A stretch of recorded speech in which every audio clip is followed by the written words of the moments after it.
이 어떻게 해서 사는, 리브, 공간인 아파트가 최고의 사는, 바이, 수단이 된 걸까요?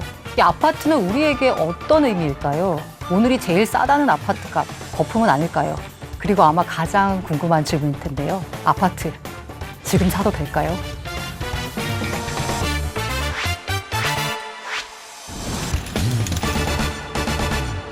네, 안녕하세요. 보란 기자입니다. 오늘 가지고 온 주제는 아마 모든 분들이 가장 관심이 많을 주제, 집입니다. 우리는 왜 아파트를 욕망하는가? 최근에 청약을 마감한 강남의 한 아파트에는 3만 6천 명이 몰렸습니다. 당첨만 되면 당장 10억 원의 시세 차익이 가능하기 때문이죠. 10억 원, 어느 정도일까요? 연봉 5천만 원을 받는 직장인이 한 푼도 안 쓰고 20년은 모아야 손에 쥘 수 있는 돈을 아파트 청약에 당첨만 되면 만들 수 있는 겁니다. 아파트는 부동산입니다.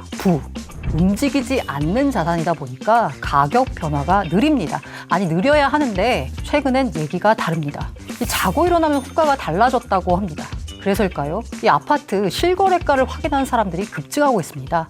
아파트 실거래 정보 서비스 호갱노노의 월간 이용자 수는 최근에 400만 명을 돌파했는데요. 2019년 6월에는요, 35만 명밖에 안 됐습니다. 그런데 아파트 가격이 오르면서 이용자 수가 급증하고 있습니다.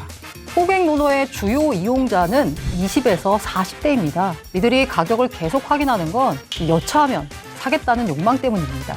2020년 자산시장을 강타한 단어는 바로 영끌입니다. 시드머니에 따라서 아마 영끌도 대상이 달라졌을 텐데요. 시드머니가 받쳐주는 이들은 아파트 시장으로 갔습니다. 그렇지 못한 사람들은 주식시장으로 갔고요.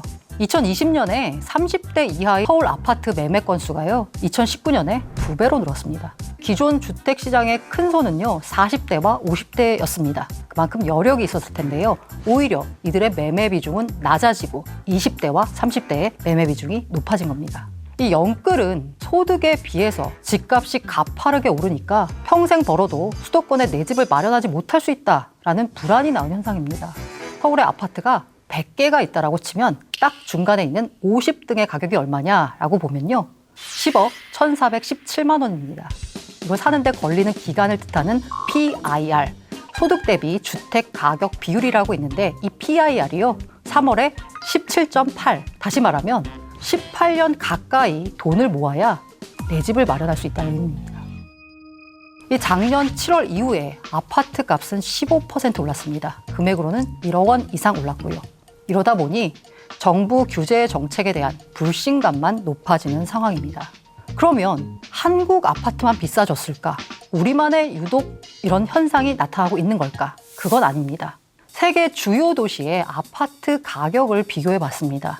시내 중심 아파트 매매 가격의 경우는요, 홍콩이 제곱미터당 3만 1,903달러로 1위였습니다. 싱가포르와 뉴욕이 뒤를 이었고요.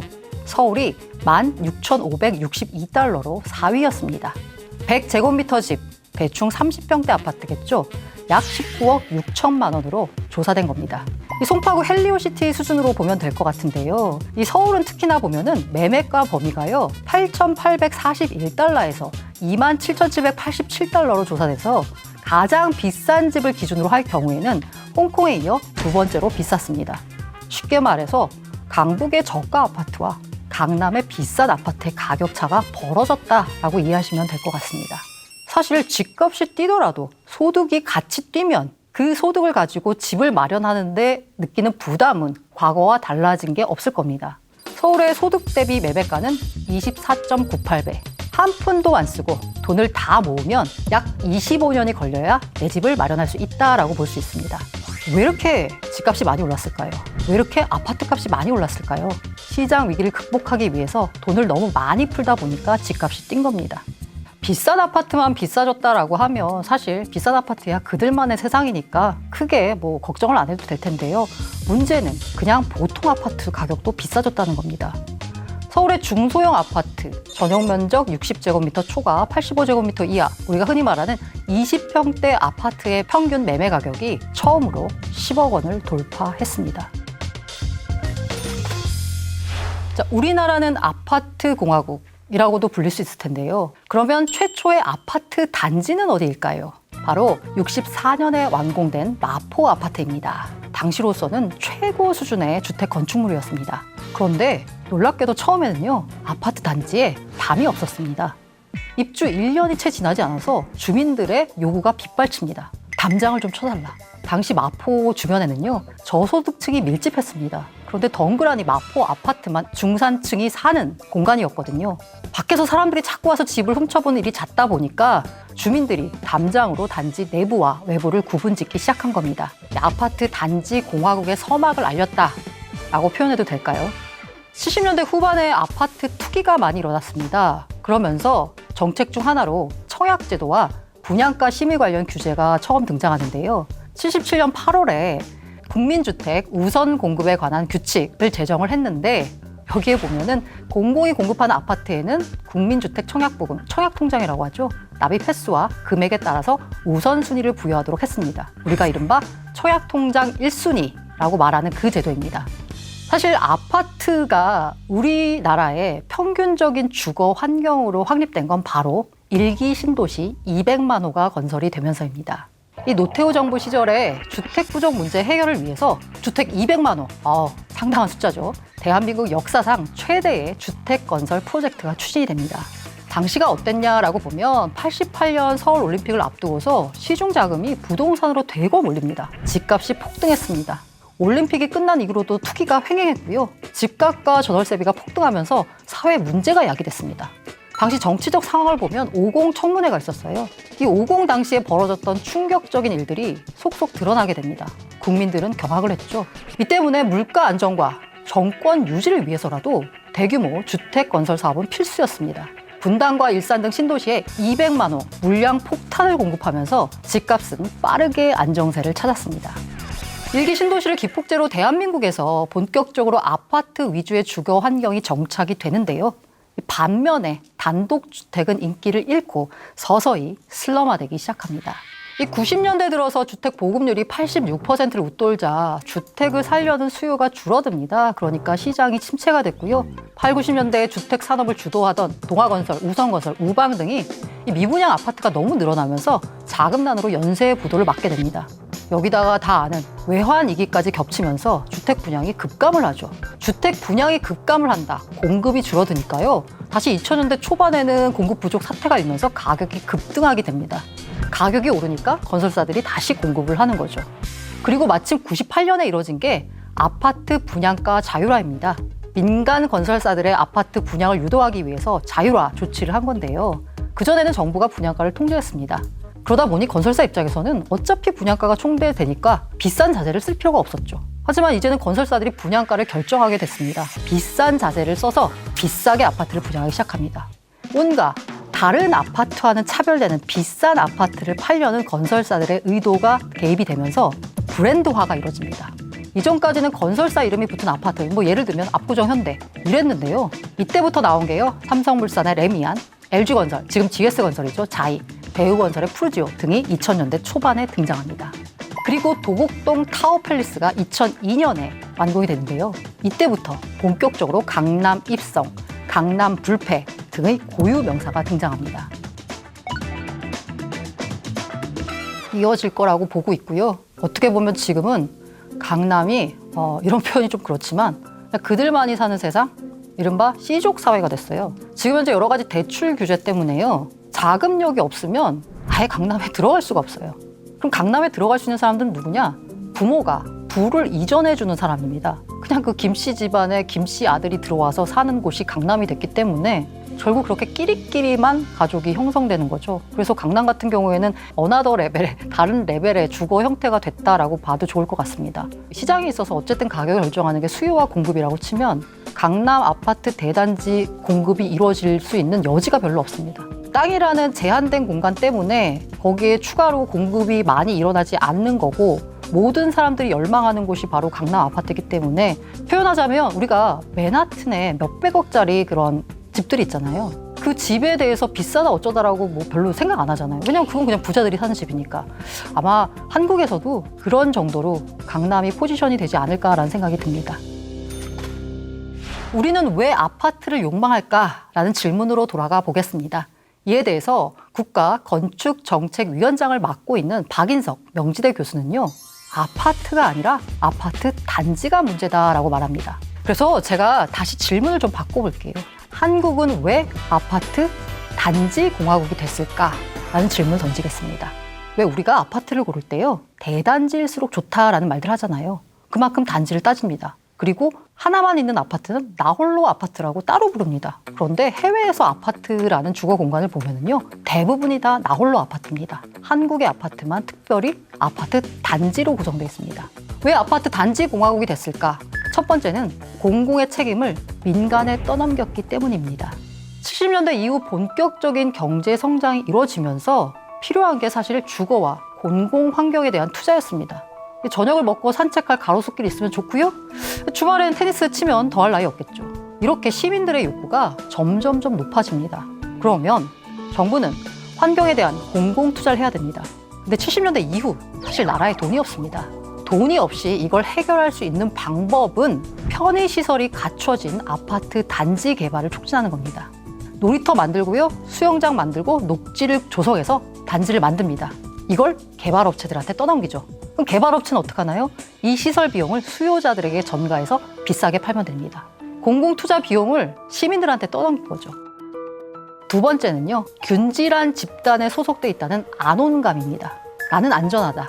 이 따뜻한 감정인 거죠.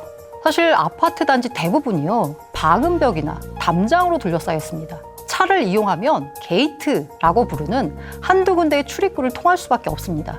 이 느낌이 마치 군용을 드나들듯 차량 출입가드가 안팎을 철저하게 구분합니다.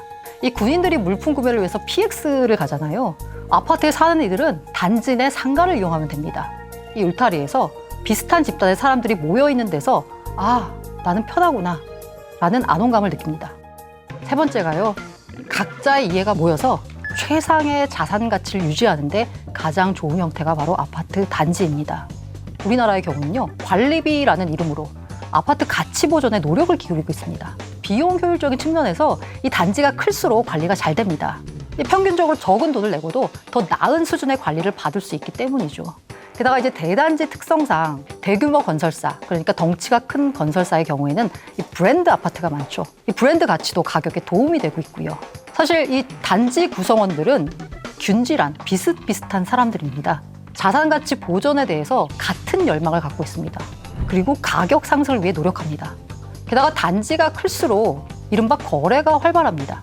이 아파트의 특성이 그렇지만 이 집이라는 개별성을 가진 재화를 균질화시켜서 거래에 편리하게 만듭니다. 보지도 않고 계약을 했다. 어떻게 보지도 않고 계약할 수 있을까요? 왜? 다 고만고만하니까. 게다가 단지가 크면 물량이 많습니다. 환금성이 좋죠. 부동산의 경우에는 환금성이 가장 문제가 되거든요. 때문에 다른 어떤 주거 형태보다도 대단지 아파트가 자산 가격이 높게 매겨지게 됩니다. 서울 주요 지역의 대규모 아파트 단지는 공급이 줄어든 상황입니다. 그런데 모두 다 대단히 아파트 단지를 욕망합니다. 욕망이 한 곳으로 몰리다 보니까 그 어떤 규제를 내놔도 가격은 상승할 수밖에 없습니다. 주변에서 보면은요, 주식 투자로 돈 벌었다는 사람은 사실 별로 많지 않은데 집을 잘 사서 집 투자를 잘해서 돈을 벌었다는 사람은 꽤 많이 볼 수 있을 것 같습니다. 제가 최근에 본 자료 중에 하나가 뭐냐면 86년부터 32년 동안 전국의 아파트 매매 가격 지수를 통해서 얼마나 올랐는지를 보여주는 그래프를 봤습니다. 강남 아파트만 따로 놓고 보면 6배 올랐습니다. 그런데 같은 기간에 코스피 지수는 15.4배 올랐습니다. 이게 2017년 말까지 자료이기 때문에 18, 19, 20년의 상황은 반영을 안 했다고 문제 제기를 할 수 있겠지만 사실 그 기간 동안에 주가도 많이 올랐고요. 아파트 값도 많이 올랐습니다. 그렇다면 별반 차이가 없을 것 같습니다. 근데 우리가 아파트에 투자할 경우에는요, 전세를 줬을 경우에 전세금에 대한 이자를 받을 수 있습니다. 주식 투자를 할 경우에는요, 배당금이 나옵니다. 32년 동안 같은 기간 아파트에 투자해서 가격 상승과 전세금에 대한 이자를 포함해서 얼마를 벌었을까라고 보면 투자 원금이 13.5배가 됐습니다. 강남으로 국한하면요 16.7배가 됐고요. 그런데 그럼 코스피를 볼까요? 배당을 포함해서 계산을 해보면 무려 21.4배가 됐습니다. 배당까지 포함해도요, 아파트보다는 주식입니다. 그런데도 왜 사람들은 아파트 불패라고 생각을 할까요? 왜 아파트는 투자하면 손해보지 않는다라고 생각할까요? 바로 그 이유는 아파트는 굉장히 특이한 자산입니다. 사용 가치와 투자 가치가 결합되어 있습니다. 이 자산 가운데서 수익을 낸다라는 투자 가치 이외에 내가 직접 사용하며 누릴 수 있는 사용 가치를 지니고 있는 자산은 주택인 아파트가 유일하다라고도 볼 수 있을 것 같습니다. 아파트에 투자할 경우에는요, 투자금 전부를 투자에 활용할 수 있는 거죠. 곧 아파트에 투자를 한다는 얘기는 곧 장기 투자를 하는 셈입니다. 큰 돈을 장기로 묶어두니까 수익금은 더 클 수밖에 없고요. 우리는 수익률을 기억하는 게 아니라 수익금을 기억합니다. 얼마를 벌었다. 때문에 사람들은 아파트 불패라고 생각을 합니다. 아파트, 지금 사도 될까요? 시장 전망에 따라 달라지겠죠. 하지만 중립 포지션을 유지하려면 어쨌든 능력이 될 경우에는 매수를 해야 된다라고 맞고요.